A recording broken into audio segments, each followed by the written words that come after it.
అమరవీరులకు ఎస్సీ వర్గీకరణ సాధన దశలో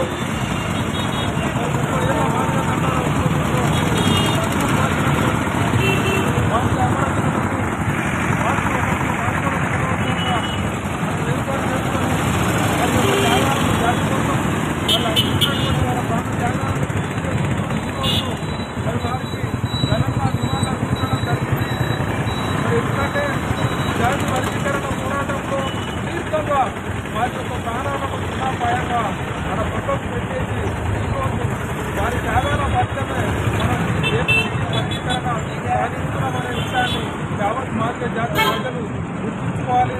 ఎందుకంటే వారి త్యాగము వారి తల్లిదండ్రుల త్యాగం కుటుంబం త్యాగం ఎంతో జాతి ప్రయోజనాలకు ప్రాణాలనే పక్కకు పెట్టిన సందర్భంగా మన యొక్క మహావీరులకు వారితో పాటుగా అమరమైన వీరులతో పాటుగా 30 ఏళ్ల సుదీర్ఘ పోరాటంలో ఎన్నో జైలు జీవితాలకు నిర్బంధాలకు లాఠీ దెబ్బలను కూడా భరిస్తూ ఏపీసీ వర్గీకరణ సాధించే వరకు కూడా సుదీర్ఘంగా ఈ పోరాటంలో ముందుకు నడిచినటువంటి పోరాట యోధులకు కూడా మనం ఈ సందర్భంగా ఎంఆర్పీఎస్ తరఫున ఉద్యమాలు వందనాలు తెలియజేస్తున్నాము.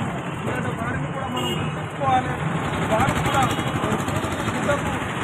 అనారోగ్యాలకు గురై కూడా వారిని పరిస్థితి ఈనాటి వరకు కూడా కొనసాగుతున్నట్టే వారి కార్యక్రమంగా నిలబెట్టలేదని చెప్పేసి గుర్తుంచుకోవాలి. ఎందుకంటే అందరి త్యాగాల ఫలితంగా ఈరోజు వర్గీకరణ ఫలాలు మనకు వచ్చినాయి. మనతో పాటుగా మన జాతి ముందు భవిష్యత్ తరాలు ఫలాలను పొందుతారు. కాబట్టి ప్రతి సందర్భంలో మనం జాతి కోసం అవసరమైనటువంటి అమరవీరులను స్మరించుకుంటూ వారికి మరొకసారి ఉద్యమ నమస్కారాలు వందనాలు చేస్తున్నాను. జై మాదిగ.